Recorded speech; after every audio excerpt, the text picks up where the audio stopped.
Just a quick viewer discretion, this video is part 2 of a little mini series I'm doing. If you haven't seen the first part yet, please go ahead and click on the top right hand corner of the cards here to be caught up. Also, if you like this little series, please go ahead, leave the videos a like, sub to the channel, but let's get into part 2 of this video series. Now, releasing in just under 2 years after the release of the first Jak and Daxter game, Jak 2 would take the entire franchise formula and redirect it or pivot it to a direction that none of us were expecting. Now, remember in the previous video I mentioned that the developers created Goal, that unique software language created purely for making the first Jak game. Well, that same language was used to create this game. However, as this was already an established tool from the first game, the developers could simply just jump right in and start making the game. Unlike the first game, on Jak 2 there was no time wasted trying to both develop the game as well as simultaneously create and get used to a new software language. Goal was now familiar and everything was streamlined. So what came as a result of this? Well, everything was a lot more efficient and everyone was familiar with the tools. A much larger emphasis could then be placed on the story, and holy shit, what a story this game has. Individual characters and their motives are also fleshed out far beyond what was seen in the first game, as well as a much larger focus on the desolate, dystopian setting of Haven City. Gameplay has also had a massive overhaul where Jak can wield guns now, and there are also vehicles and there's even time travel, but we'll get into that later. Now, one of the biggest changes in this game, however, applies to Jak himself. From the events of the first game to where we are reunited with him in Jak 2, there's been a couple of years have passed where Jak himself has been captured and it's been experimented on with Dark Eco. As the Baron says, "You should at least be dead with all the Dark Eco I pumped into you." But Jak was different. These Dark Eco experiments resulted in the player, us, being introduced to Dark Jak. So fucking cool. In the game, if you built up enough Dark Eco, you could go ahead and hit a button and Jak would transform into this unhinged, barbaric, and monstrous version of himself. Along with this transformation, you also get a whole new subset range of attacks and movements that completely differentiate Dark Jak from the regular Jak. Dark Jak was feral, he was far more agile and animalistic in his movements. He is incredibly strong, but also unpredictable. By comparison to normal Jak with his physical attacks and also guns that we'll get into in a bit, was a lot more controlled and calculated. The duality between the two provided for such a variety of action and gameplay that made the game an absolute joy to play from start to end. This really was the coolest shit growing up because most of the players at the time were also getting into that angsty teen phase, all acting like we had some kind of darkness inside of us. It really just channeled that energy. But that speaks to a more serious point. The target audience of this game was growing up, but instead of keeping with the light-hearted nature of the first game, Naughty Dog took the franchise in a drastically different direction. It's almost like Jak was growing up alongside us. Now, if that wasn't enough changes to Jak, he could also finally speak in this game. Voiced by Mike Irwin, Jak had a hardened, edgier side of him revealed, an impatient, irritated, and no bullshit demeanor. "You look like a reasonably smart man. I want information. Where the hell am I?" Sorry. He's new to the whole conversation thing. The Jak and Daxter franchise became more mature, serious, and grounded. There were warring factions, more devious characters that will backstab you at any chance they got, and you really got a sense that your actions had a massive impact on the city around you. But let's break down exactly how Jak 2 took what was built in the first game and revolutionized everything. Let's start with the combat, the weapons, and the overall gameplay. Holy shit, in this game, Jak has guns. That's right, one of the biggest changes to Jak's combat is that he now wields a gun, on top of having the previous game's combat style of the physical punches returning. So this is Jak's morph gun, and this completely changes and elevates the combat seen in this franchise moving forward. As the name would suggest, this morph gun can morph into different things. You are able to equip certain certain mods, and those mods will essentially change the style of the gun. So what are the mods? Well, you'll first get a red mod, which changes your morph gun into what's known as a scatter gun. This is your basic shotgun where it's powerful up close, but not great from afar. You'll soon thereafter get a blaster weapon, which is the yellow mod, and this will basically turn your gun into a long range rifle with a medium rate of fire.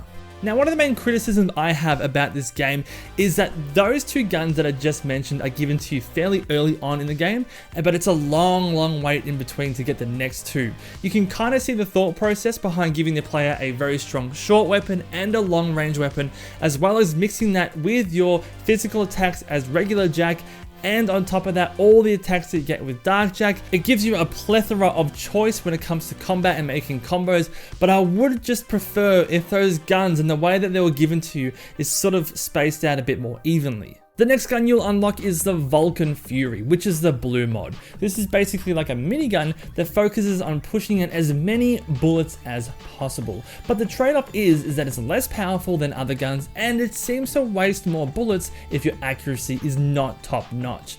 Lastly, we move to the Peacemaker, which is the dark mod for the morph gun, and it's essentially a released charged electricity ball out to your enemies. If there are other enemies that are close by, they too will also get hit. It is a great long range weapon, and it's super strong, so it's great for taking out large groups of enemies or even bosses from a distance. So throughout your time playing Jak 2, you'll constantly be swapping between the different guns that are all given their unique strengths in combat, normal Jak's combat skills from Jak 1, the newly added Dark Jak combat that's stronger, faster, and more feral, and stringing all of that together to create some of the most buck wild, insane combos you've seen in your goddamn life. Jak 1's combat was fantastic, but like most things in Jak 2, it took what came before it and just kicked it into high gear. Alright, so the combat out of the way, let's now get into the city itself and where you'll be spending most of the time in this game. So this game both does and doesn't take place in the same location as the first game. Let me explain. Now you're introduced to this city called Haven City, and it has a large military presence. You'll realize this when you start walking around the city itself. Now, in terms of its location, you don't really quite pick up that it's in the same location as the first Jak game until you start playing through it and you start seeing similar or the same landmarks that were in Jak 1. One example is Samos's hut. Is that? No, it couldn't be. That's not. It's Samos's hut. But what? How? When? Where? Why? We're in the future, Dax. This horrible place is our world. But how is this possible? Well, we'll explain this more in the story section. However, there is a massive time jump of several hundreds of years between Jak 1 and Jak 2. So much so that an entire city was formed between the events of Jak 1 and Jak 2. Evidence pushing to this is Samos's hut, as I said before, so that basically confirms that this is the same area. Now, one of the first things that you'll see when you go around the city as well are the vehicles. You can basically ride anything in this game. Anything that's parked, anything that's already being driven by someone else. Basically, any vehicle in this game is your vehicle. Just the actual vehicle owners don't know that yet. Now, a lot of people claim that GTA had a massive influence on this game, and at the time, Naughty Dog just wanted to introduce players to their version of GTA. Jak with guns and vehicles. I can kind of see the comparison holding validity, but this story was also planned out years ahead of its release, even during the production of Jak 1. GTA may have had an influence at the time, but I wouldn't go as far as to say that this was Naughty Dog's version of GTA, but with Jak, or that they were trying to copy GTA entirely. Now, on top of those vehicles to get around, you're also given a hoverboard, which can be used when you're around areas that have vehicles or when you don't have access to vehicles. It's just another traversal method to get around. It's super fun. There's a lot of challenges around the hoverboard. It's just a great addition. Now, looking at this city, it feels alive. It's bustling and it has constant movement, and this is what I feel is one of the biggest difference from Jak 2 to Jak 1. In Jak 1, a lot of the locations just have stagnant, stale land masses, and the only things that are moving are you, the player, and the enemies. The NPCs or the people that you're speaking to don't really move at all. They're just sort of stuck on one square, and that's it. In this game, people are walking on foot, they're in their vehicles, they're constantly moving.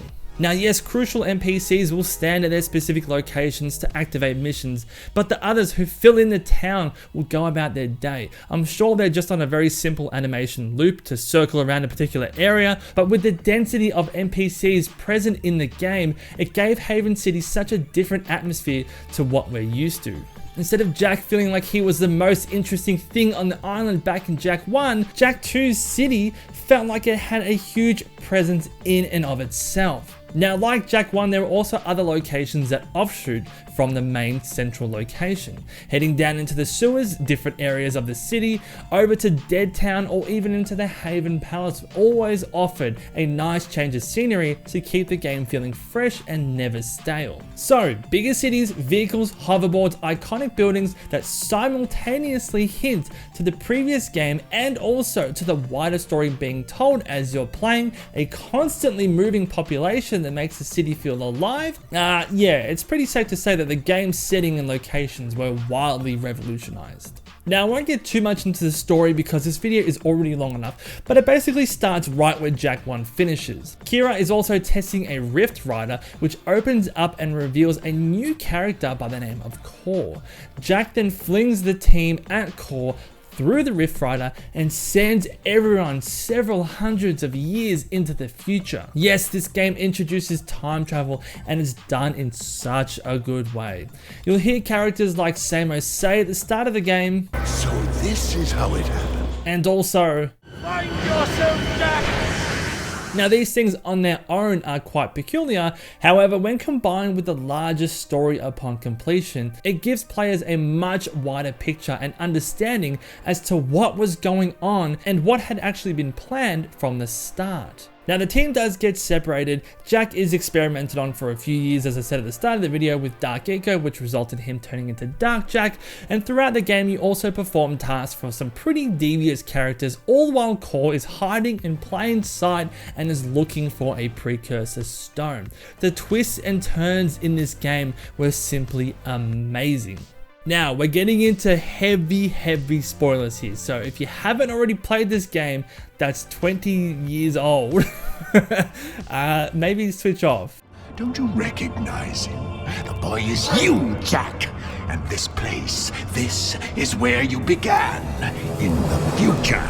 But how? My mind was blown when I realized that I was playing a young Jak that had already been sent back in time from an older Jak, and I'm now playing through the events of that younger Jak, growing into the older Jak that sent me back in order to send back another young Jak. This game creates a great time loop, and the instant of realization for me as a kid when it clicked for me that I was fulfilling a time loop and fulfilling a wider destiny will forever be one of the most memorable moments in gaming for me. It was so impactful, and to this day it blew my mind as to how Naughty Dog were able to put so much thought, wealth and detail into Jak and Daxter's world building, and just how much they were able to elevate from the foundations that were set in Jak 1. Now at the game's completion, when you send young Jak back, you essentially close off that time loop for you. So the Jak that you've been playing, the one that has already been sent back by an older Jak, you've completed the events of Jak 1 and Jak 2 to send another young Jak back. All of that has been done, so that time loop is closed off for you so you can go on to the events of Jak 3. The Jak that you've been playing has essentially fulfilled the destiny that you needed to do in order to get another young Jak back to fulfill the time loop again. Confused? Honey, the more you think about it, the more it hurts the head. But with all that being said and done, I hope you can clearly see just how extensive the changes were in bringing Jak 2 to life, and how the game completely revolutionized the Jak and Daxter franchise. It improved upon all facets of the game. The characters were way more detailed, their motivations were far more complex. The world building took the franchise to a whole new level while also enhancing the first game with the added time travel elements.